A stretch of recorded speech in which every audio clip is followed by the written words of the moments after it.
A MTV emburreceu o cinema. A MTV surge em 1981 e muda tudo. Não só como o público interage com a artista e a obra, mas ela cria um novo formato audiovisual. O tempo da música, o tempo do rádio, aquela sensação de urgência é transmitida para o audiovisual. E isso transforma a edição e o modo com que os jovens encaravam o conteúdo. São estímulos visuais mais rápidos, mais dinâmicos, que prendem a atenção e criam uma nova linguagem e uma nova narrativa. O estilo MTV tinha um foco multilateral. O objetivo era primeiro passar uma sensação e depois transmitir o enredo. O tempo fílmico é completamente distorcido nas obras da escola MTV de fazer cinema. O intuito de tudo era levar mais gente para salas de cinema. Algumas das características dos filmes inspirados na escola MTV são elipses temporais, estilização visual, morphing, que aqui significa um efeito visual digital que transforma suavemente uma imagem ou uma cena em outra, criando transições fluidas e surreais entre elementos visuais distintos, rupturas narrativas, set piece, que nada mais é do que uma sequência autônoma e marcante dentro de um filme, frequentemente com um grande impacto visual musical, que pode funcionar como uma pequena obra independente da trama principal, quase como um parêntese narrativo, trilha sonora múltipla, variação de cor e um estilo que lembra muito os videoclipes. Eu já fui pra Londres, eu te falo, rapaz, são brancas demais. Tá, mas espera aí. De onde é que surgiu a ideia de eu fazer do nada um vídeo sobre a MTV? Então, semana passada eu comecei a foda, né? Eu postei o primeiro vídeo do ano do canal, que foi um podcast muito bacana e modéstia à parte com o Gabriel da Wad Caverna. E o podcast, que tem o nome do canal, Fora da Grade, ele vai ser quinzenal. Então, de 15 em 15 dias eu tô sempre postando uma conversa que eu tive com algum criador de conteúdo. E um spoiler da semana que vem. O próximo convidado é o PJ Brandão, da página HQ Sem Roteiro. E o terceiro convidado é aquele que eu considero o Kaká dos canais de cinema do YouTube, Max Valerius do Entreplanos. Entreplanos, eu falei que nem o Cebolinha agora. Mas voltando, o meu objetivo, mano, é tipo assim, postar um vídeo por semana até final do ano e tentar ficar rico com o YouTube, tá ligado? E eu tava sem ideia do que eu ia fazer, qual que ia ser o vídeo da semana que eu ia postar entre esse vácuo entre um episódio de podcast e o outro. Primeiramente eu ia postar um vídeo sobre a maior HQ jamais lançada, só que meio que a edição demorou. Então, qual que foi a minha ideia?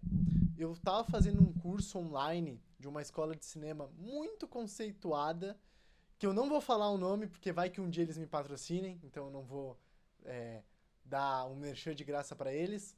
E um dos exercícios era escolher alguns filmes que tivessem a marca MTV, o estilo MTV de se contar uma história.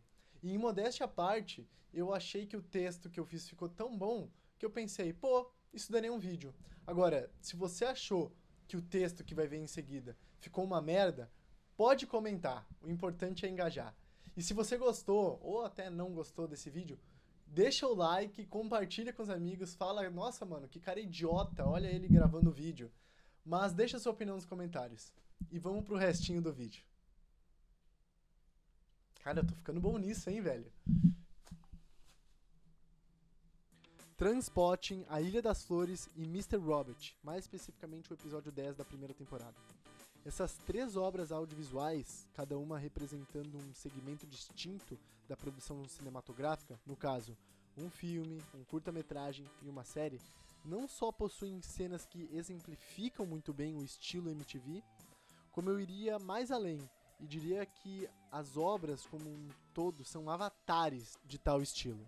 Primeiramente, eu gosto de pensar na ideia de que as produções inspiradas na escola MTV não calam a boca. São filmes, séries ou curtas, onde na maioria das vezes tem sempre uma música tocando no fundo, seja ela diegética ou não diegética.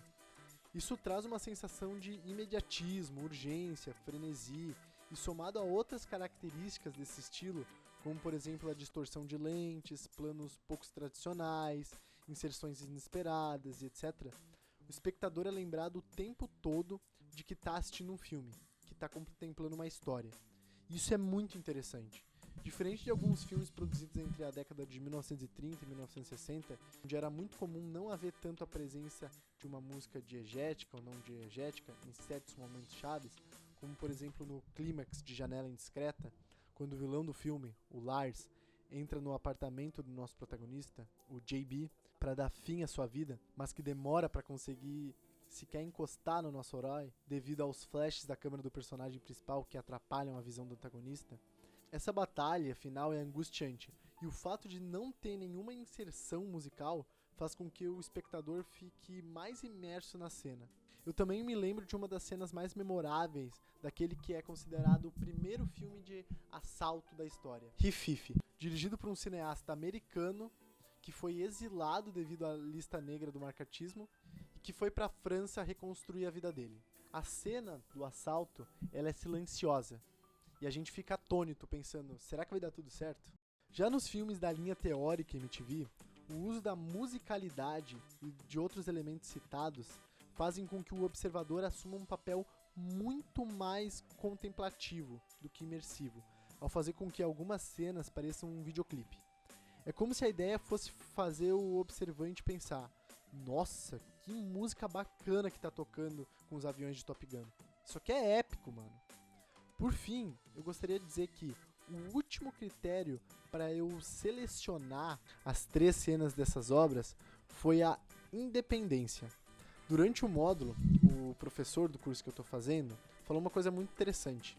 Ele disse que há certos momentos nas tramas que parecem possuir parênteses narrativos, momentos que funcionam quase que isoladamente.